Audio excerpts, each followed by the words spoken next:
नमस्कार, India news की sports page पे आपका स्वागत है। मैं हूं राजीव मिश्रा और आप देख रहे हैं अपना पसंदीदा शो रणयुद्ध। रणयुद्ध में आज बात करेंगे दो डिफरेंट स्टाइल के कोचेस की, यानी एक तरफ उस कोच की बात करेंगे जिसका स्वभाव बहुत गर्म था, यानी कि बहुत अटैकिंग क्रिकेट खेलने की वो बात करते थे, भारतीय क्रिकेट की सोच को बदलने की बात करते थे और साल 2018 से लेकर 2021 तक भारतीय क्रिकेट का ग्राफ भी बहुत तेजी के साथ ऊपर की तरफ गया। हालांकि इस कोच की निगरानी में भारतीय टीम कोई आईसीसी टूर्नामेंट नहीं जीत पाया, लेकिन जिस स्टाइल में उन्होंने टीम को आगे बढ़ाया, जिस स्टाइल के कप्तान का साथ उनको मिला, उसकी वजह से भारतीय टीम के पास ढेर सारे पेस बॉलर्स थे। भारतीय टीम एक यूनिट की तरह ज्यादा डेंजरस नजर आती थी और ज्यादातर क्रिकेट एक्सपर्ट्स तब ये कहने लगे थे कि इस भारतीय टीम में ऑस्ट्रेलियाई क्रिकेट की झलक नजर आती है। अब हम बात दूसरे स्टाइल के कोच की कर लें, यानी कि नरम कोच की बात करें और इस नरम कोच की अगुवाई में भारतीय टीम का ग्राफ किस तरह से चल रहा है और क्या इस नरम कोच के बदले में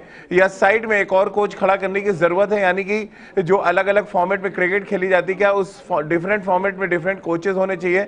इस पर आज बहुत डिटेल में बातचीत करेंगे। हमारे साथ सबा करीम पूर्व क्रिकेटर और सिलेक्टर होंगे, साथ ही रितेंद्र सिंह सोडी भी हमारे साथ जुड़ेंगे और लगातार टीवी स्क्रीन पर आपके हम आंकड़े भी चला रहे हैं कि रवि शास्त्री, यानी कि जो बहुत अटैकिंग स्टाइल के कोच माने जाते रहे, उनकी अगुवाई में हमने क्या कुछ हासिल किया, हमारा विनिंग परसेंटेज क्या था और उसके बाद जब से राहुल द्रविड़ टीम के कोच बने हमारा विनिंग परसेंटेज क्या है। हालांकि अभी अगर आप साल के हिसाब से देखेंगे तो शायद थोड़ा सा समय और देना चाहेंगे राहुल द्रविड़ को, लेकिन अभी जितना भी समय राहुल द्रविड़ को मिला है उसमें उनकी कोचिंग स्टाइल को लेकर बहुत ज्यादा सवाल खड़े हुए हैं। अब क्या वाकई कोच से बोर्ड के अधिकारी बात करने वाले हैं, क्या ये इसमें कितनी सच्चाई, और क्या वाकई राहुल द्रविड़ के पैरेलल एक कोच लाया जाएगा व्हाइट बॉल क्रिकेट में, जिस पर फैसला होना है जनवरी के महीने में साल 2023 में। इन सभी मुद्दों पे बातचीत करेंगे और ये लगातार आप आंकड़े तो देख ही पा रहे हैं और ये आंकड़े अपने आप में सारी बातों की गवाही दे रहे हैं कि भारत के लिए इन दोनों कोचेस की निगरानी में टीम किस तरह से आगे बढ़ी है या टीम किस तरह से परफॉर्म करती नजर आई है। अब चर्चा की शुरुआत भी कर लेते हैं। हमारे साथ सबा भाई इस समय जुड़ चुके हैं। सबा भाई, बड़ा इंटरेस्टिंग सा विषय है और दो कॉन्ट्रास्ट कैरेक्टर्स पे हम बात करने जा रहे हैं आज। एक तरफ रवि शास्त्री जो बहुत कलरफुल कैरेक्टर रहे क्रिकेट खेलते समय, और उसके बाद राहुल द्रविड़ एक ऐसा क्रिकेटर जो बहुत आइडियल था, यानी मेरे ऑल टाइम फेवरेट बल्लेबाजों में से एक है। लेकिन जैसे ही बात आती है कोचिंग स्टाइल की, देन वहां पे डिफरेंसेस, वहां पे जो रिजल्ट्स हैं उस पर चर्चा होना शुरू हो जाती है। कैसे आप देख रहे हैं पहले एज अ कोच, अगर हम दोनों कैरेक्टर्स को डिस्क्राइब करें या उनका एनालिसिस करें तो? क्योंकि दोनों अलग व्यक्तित्व के मालिक हैं और ये होना भी चाहिए। हर कोच एक तरह का नहीं होता, जिस तरह से हर इंसान अलग अलग किस्म के होते हैं, अलग अलग कैरेक्टरिस्टिक के साथ वो अपना जीवन गुजारते हैं, उसी प्रकार से कोच कैरेक्टरिस्टिक बहुत अलग होता है। अलग अलग पर्सनालिटी के दोनों मालिक रहे हैं। अब इसमें कुछ कोई भी सही और गलत कहना बड़ा मुश्किल हो जाता है। अंत में बहुत कुछ निर्भर करता है कि कोच जैसा भी हो, टीम किस प्रकार से परफॉर्म कर रही है, कि कौन कौन से प्लेयर्स को आपने प्रमोट किया है जो इस समय अच्छा कर रहे हैं, आपके स्टाइल ऑफ प्ले किस तरह का है, क्या हम विश्व कप जीत पा रहे हैं कि नहीं जीत पा रहे हैं, क्या हम टेस्ट चैंपियनशिप में हमारा परफॉर्मेंस कैसा रह रहा है। इन्हीं सब बेंचमार्क पे इन दोनों कोचेस को हम लोग जज कर सकते हैं। और राजीव, और अगर हम विश्व कप की बात करें, आईसीसी चैंपियनशिप की बात करें, तो रवि शास्त्री के अंदर भी हम लोग कोई चैंपियनशिप जीते नहीं। राहुल द्रविड़ के अंदर मैंने इंट्रोडक्शन में बोल दिया, इसीलिए सब भाई हाँ वही मैं कह रहा हूँ। तो मुझे लगता है देखिए कैरेक्टरिस्टिक तो अलग अलग है, स्टाइल ऑफ प्ले में मुझे ज्यादा कुछ अंतर नजर नहीं आ रहा है राजीव, क्योंकि स्टाइल ऑफ प्ले अगर हम देखेंगे, राहुल द्रविड़ के अंदर भी जितने सारे बायलैटरल एंगेजमेंट्स हुए हैं वहां पर हम लोगों ने शानदार जीत दर्ज किया। अंतिम जो सवाल उठते हैं वो सिर्फ विश्व कप को लेकर ही उठते हैं, आईसीसी चैंपियनशिप को लेकर ही हम उठा रहे हैं।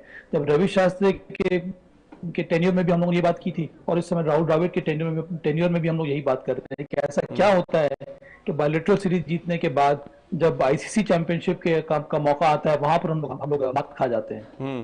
लेकिन विनिंग परसेंटेज के लिहाज से जाएं सबा भाई, तो रवि शास्त्री का पलड़ा यहाँ पर थोड़ा भारी लगता है, या आप थोड़ा टाइम देना चाहेंगे? अभी राहुल द्रविड़ की जो कोचिंग में भारतीय टीम आगे बढ़ रही है, अभी कैसे आप देख रहे हैं? क्या रवि शास्त्री की जो कोचिंग स्टाइल थी या जिस तरह से विराट के साथ उनका कॉम्बिनेशन था वो ज्यादा सूट कर रहा था इंडियन टीम को, इसीलिए हमने अलग अलग कंट्रीज से जाके ज्यादा अच्छे रिजल्ट दिए बनस्पत अभी की अगर हम बात करें, क्योंकि इंग्लैंड में भी हम टेस्ट मैच हार गए, दक्षिण अफ्रीका गए, वहां पर हम ओडीआई सीरीज क्लीन स्वीप हो गया हमारे अगेंस्ट।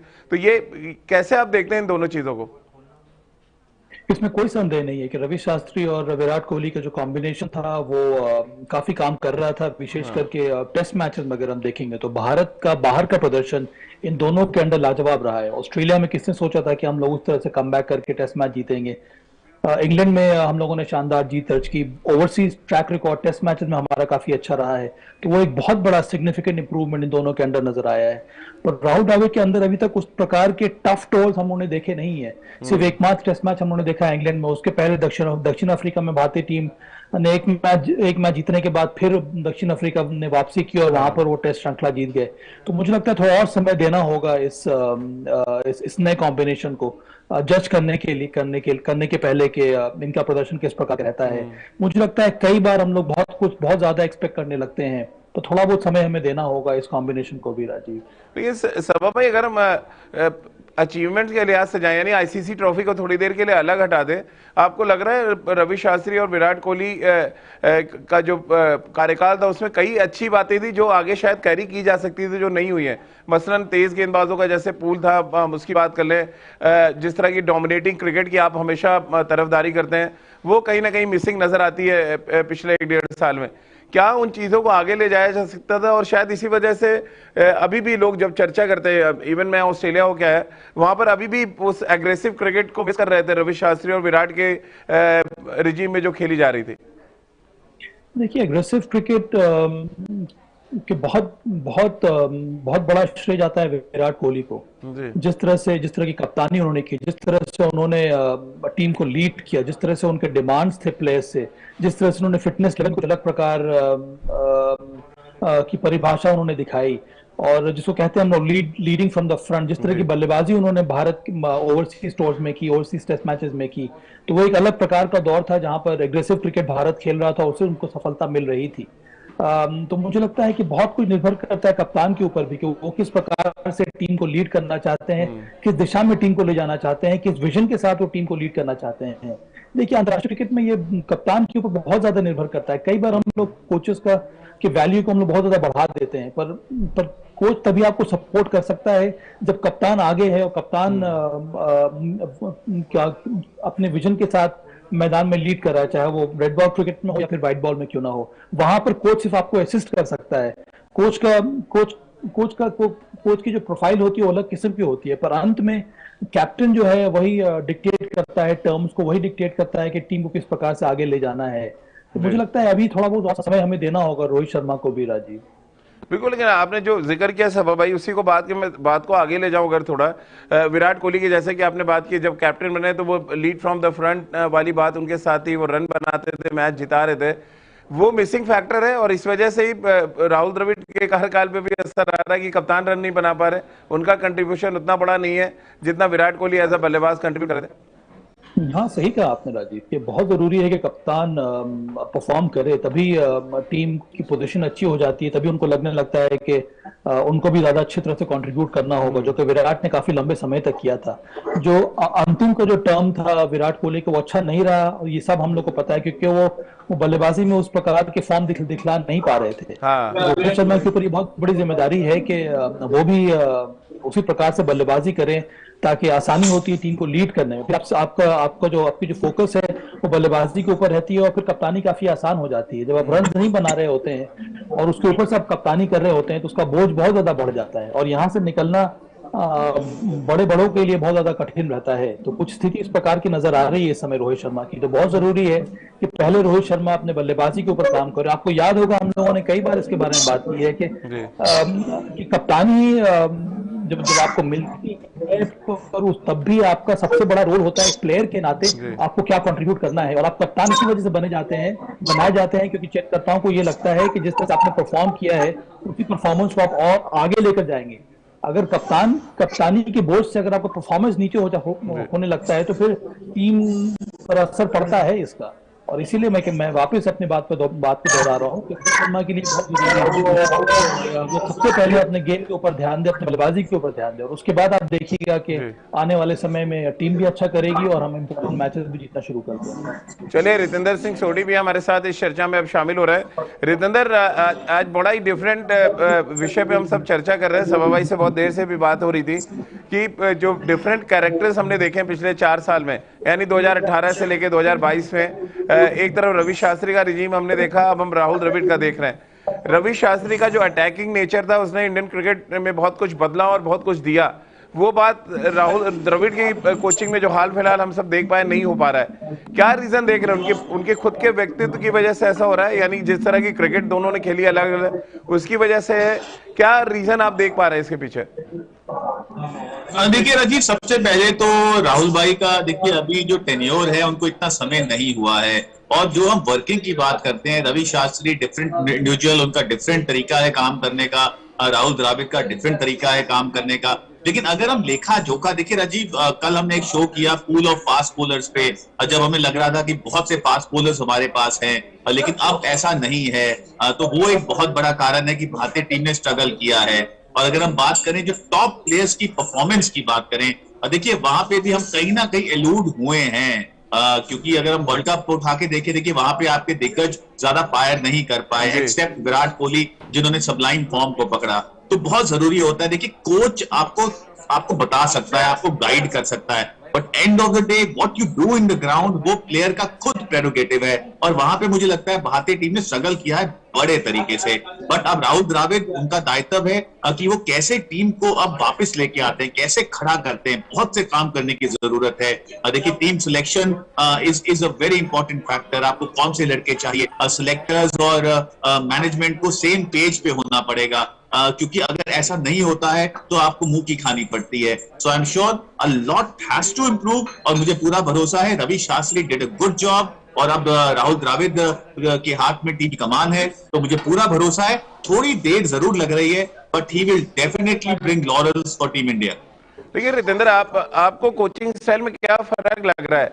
क्यों राहुल द्रविड़ 1 साल तो हो गए उनको भी कोचिंग करते हुए, क्या रीजन आप देख पा रहे हो जो डिजायर्ड रिजल्ट है वो नहीं आ पा रहा? हालांकि उनके बारे में कहा जा रहा था बहुत सक्सेसफुल कोच होंगे, उन्होंने इंडिया ए के लिए बहुत कुछ अच्छा किया है, एनसीए के लिए बहुत अच्छा किया। रीजन क्या आप देख पा रहे हैं कि डिजायर्ड जो रिजल्ट है वो नहीं मिले हमें राहुल द्रविड़ से? देखिए राजीव, रीजन यही है, देखिए coach is as good as is team. आपकी टीम क्या करी है उस समय, कौन सी फॉर्म में है, क्योंकि मुझे ऐसा लग रहा है कि बहुत बड़ा फैक्टर है कि जो हमारे टॉप नॉच प्लेयर्स हैं वो स्ट्रगल किए हैं बड़े तरीके से, क्योंकि वर्ल्ड कप में हार जो आई है वहां पे हमने बड़े तरीके से स्ट्रगल किया। अगर हम युजवेंद्र चहल की बात करते हैं, जिनको वहां पे मौका नहीं मिला, ही कुड हैव प्लेड, तो कहीं ना कहीं सिलेक्शन से मुझे लगता है बेहतर काम हो सकता था। वहां पे शायद वी वर बेसिकली स्ट्रगलिंग, तो वो बहुत से बड़े कारण हैं। और जो फास्ट बॉलर्स की इंजरीज हुई हैं, एक जो बड़ा pool, now we don't have that pool, तो वो एक बड़ा कारण है। तो वहां पे हम जरूर अब देखेंगे कि राहुल द्रविड़ काम करेंगे। NCA has to play a very important role to bring back players back into action. अगर कोई इंजरी है, कोई निगल है, तो समय शायद थोड़ा लगेगा, बट मुझे भरोसा है कि राहुल द्रविड़ टीम को वापस पटरी पे लेके आएंगे। सभा भाई, एक बात तो मानना पड़ेगा कि बहुत स्मार्ट और श्रूड कोच रहे रवि शास्त्री। एक ऑस्ट्रेलिया दौरा याद आता है जब उन्होंने टी नटराजन को खिला दिया था जो नेट बॉलर थे, क्योंकि उनको जरूरत थी वहां पे एक पेस बॉलर की। क्या सही समय पे सही खिलाड़ी को पिक करने में ज्यादा बेहतर थे रवि शास्त्री? उन्होंने ये नहीं देखा कि विराट के क्लोज कौन है या उनके क्लोज कौन है। ये बात शायद द्रविड़ और रोहित शर्मा में मिसिंग है, जिसकी वजह से डिजायर्ड जो रिजल्ट है वो नहीं आ पा रहे।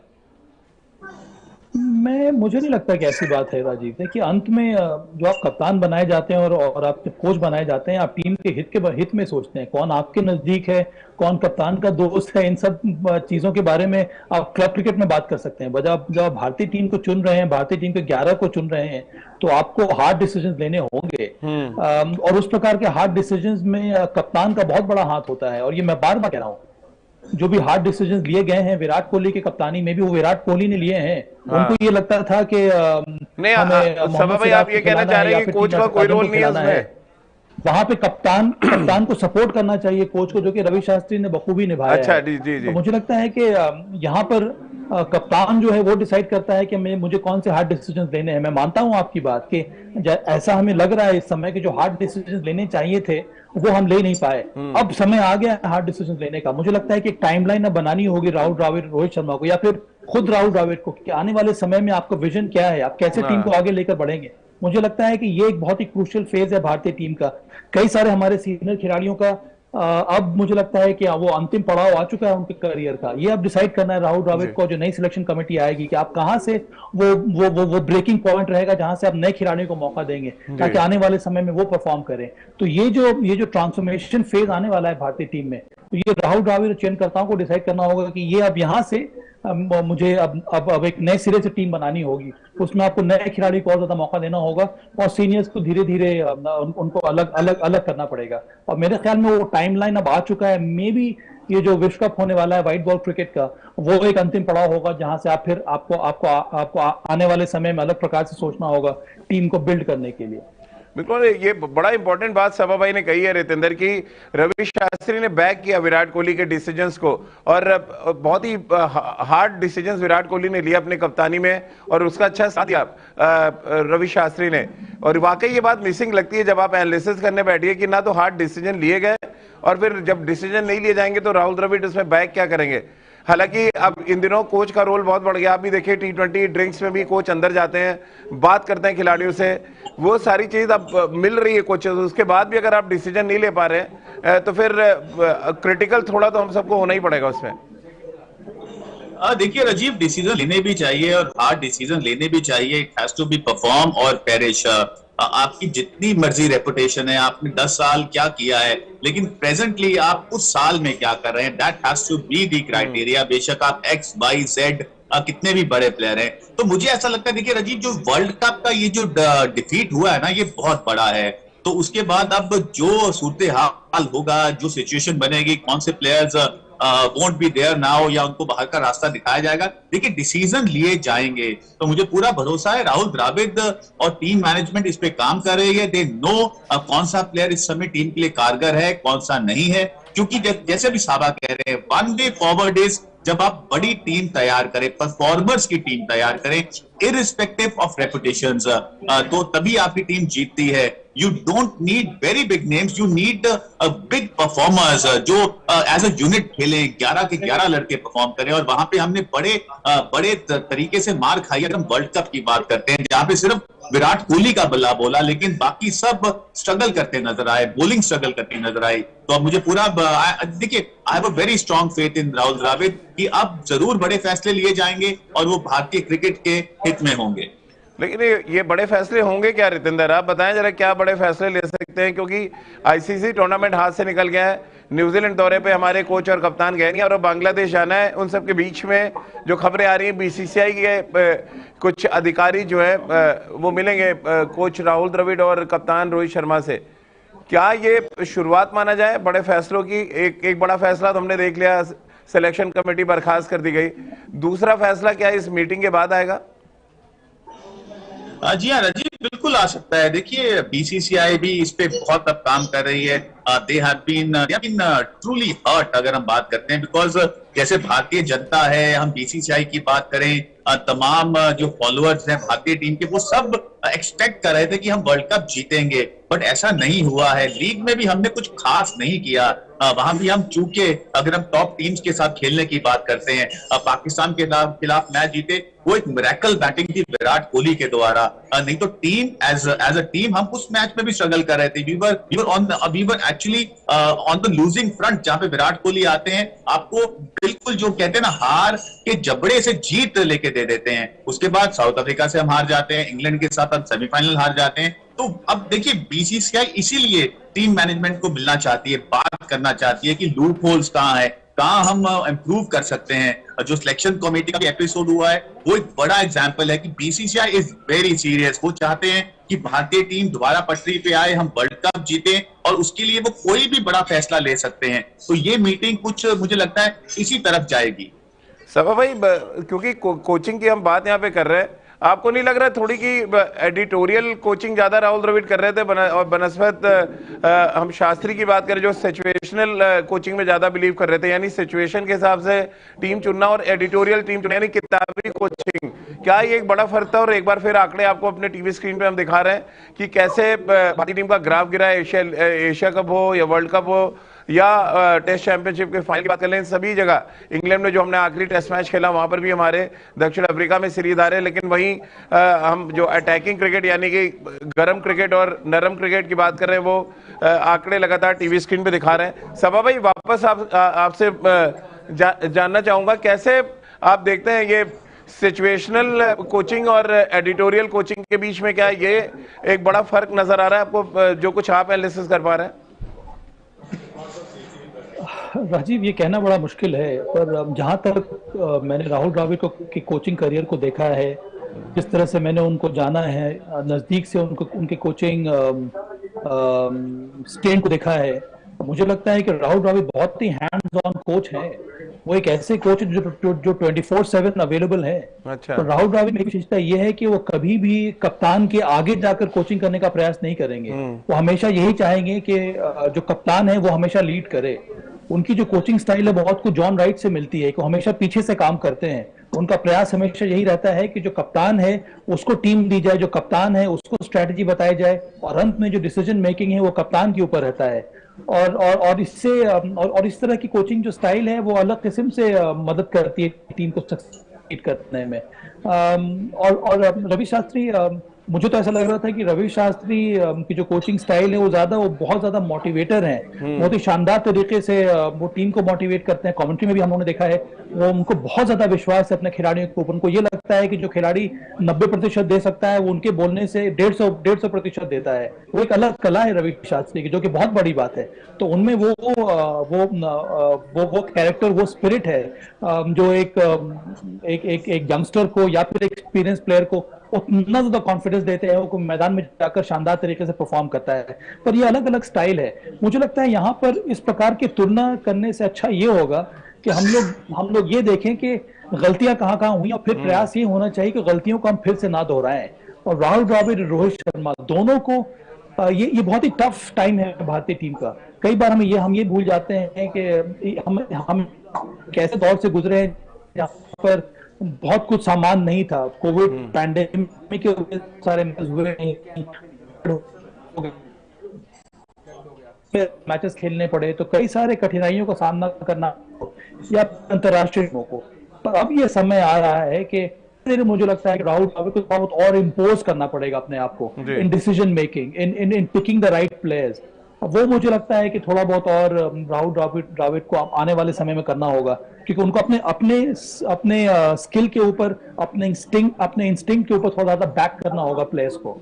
बिल्कुल, ये बहुत ही वैलिड पॉइंट उठाया रितेंद्र। आप मानते हैं, सभा भाई ने बहुत ही अच्छी बात कही कि अपने स्ट्रेंथ को, अपनी जो पावर है उसको सही तरीके से इस्तेमाल करना पड़ेगा राहुल द्रविड़ को इंडियन क्रिकेट की भलाई के लिए। वो नॉर्मल बैटिंग वाला नहीं, नंबर 3 पे आए, कुछ गेंदें छोड़ी, कुछ खेली वाला मामला अब नहीं रहेगा।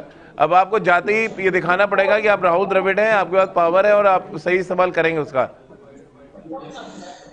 देखिए राजीव, बिल्कुल आप राहुल द्रविड़ जानते हैं, देखिए उन्होंने टीम की कमान संभाल रही है और he knows where we have to improve. और वर्ल्ड कप की जो हार है वहां पे बहुत बातें सामने आई हैं। आपको पता है कि आपके जो परफॉर्मर्स हैं वो कौन है, आपके नॉन परफॉर्मर्स कौन है, किस पे आपने भरोसा दिखाया, कौन भरोसे पे पूरा नहीं उतरा है। तो देखिए अब उस पे काम होगा राजीव, क्योंकि देखिए काम होना शुरू हो गया है ऑलरेडी। और जैसे अभी राहुल द्रविड़ साहबा बात कर रहे थे कि राहुल द्रविड़, रवि शास्त्री, जैसे अभी साहबा ने बोला, दे आर डिफरेंट इंडिविजुअल, सबका अपना स्टाइल है। रवि शास्त्री बहुत वोकल हैं, बहुत मोटिवेट करते हैं। सही कहा साहबा ने, देखिए वो 150% उनको आता है प्लेयर से निकालना, लेकिन सेम तरीका राहुल द्रविड़ का भी है। लेकिन आई थिंक जो स्टाइल है वो शायद थोड़ा सा डिफरेंट होगा और होना भी चाहिए। पर जो इफेक्टिवनेस है मुझे लगता है वो सेम है जो रवि शास्त्री की थी, क्योंकि राहुल द्रविड़ को जितना मैं जानता हूँ, जितना साहबा जानते हैं, हम सब उनके साथ खेले हैं। I think he is a hard worker.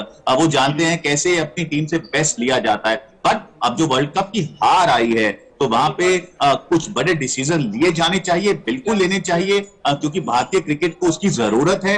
तैयारी हम कर रहे हैं वर्ल्ड कप जो 50 ओवर है आने वाला। तो अगर आपको लगता है ऋतुराज गायकवाड़ डोमेस्टिक क्रिकेट में 200 रन बना रहे हैं, आज उन्होंने पारी खेली है, if he fits in scheme of things उनको लाइए, परफॉर्मर्स को लेके आइए, और मुझे लगता है यही तरीका है जब हम वर्ल्ड कप जीतने के एक बड़ी पोजीशन में पहुंचेंगे।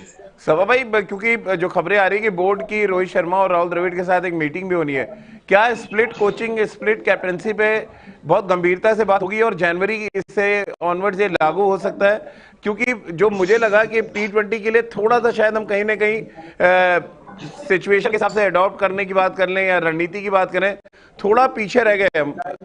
वो चाहे रोहित शर्मा की बात कर लें या राहुल द्रविड़ की बात कर लें, ये राइट टाइम है बाकी आप स्प्लिट कर दें? क्योंकि स्प्लिट कैप्टनसी की बात बहुत होती है, हुआ कभी नहीं इंडियन क्रिकेट में।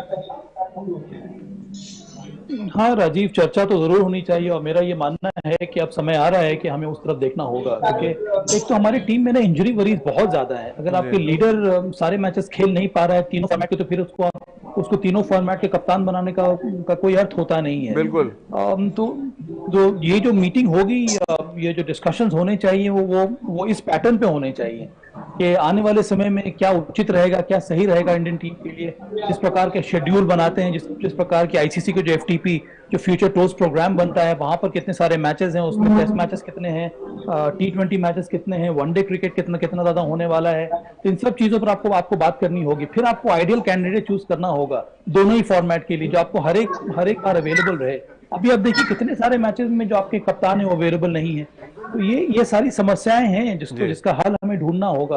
और देखिए, ये तो मैं बहुत दिनों से कहता आ रहा हूं कि हर एक टूर के बाद, ये अलग बात है कि अभी हम विश्व कप हारे हैं तो हम बहुत बड़ी बड़ी बात कर रहे हैं कि हम BCCI को इंटरवीन करना चाहिए, BCCI को हमको सवाल उठाने चाहिए। मेरा तो हमेशा से ये मानना रहा है कि हर एक श्रृंखला के बाद, चाहे आप श्रृंखला जीतें या हारें, एक मीटिंग जरूर होनी चाहिए, एक डिस्कशन जरूर होना चाहिए, क्या हम ठीक रास्ते पे बढ़ रहे हैं कि नहीं। जीतने के बाद भी हमारे लिए क्या है, हारने के बाद भी हमारे नेगेटिव पॉइंट्स क्या है, हमारे पॉजिटिव पॉइंट्स क्या है, वहां पर हमारे टेक अवेज क्या है, ये हर एक श्रृंखला के बाद होना चाहिए। और मैं आशा यही कर रहा हूं कि जल्द से जल्द इसको लागू होना चाहिए, ताकि हर एक श्रृंखला के बाद अकाउंटेबिलिटी होनी चाहिए, कप्तान की अकाउंटेबिलिटी होनी चाहिए, हेड कोच की होनी चाहिए, खिलाड़ियों की अकाउंटेबिलिटी होनी चाहिए, क्या हम सही दिशा में आगे प्रोग्रेस कर रहे हैं कि नहीं, उसके लिए।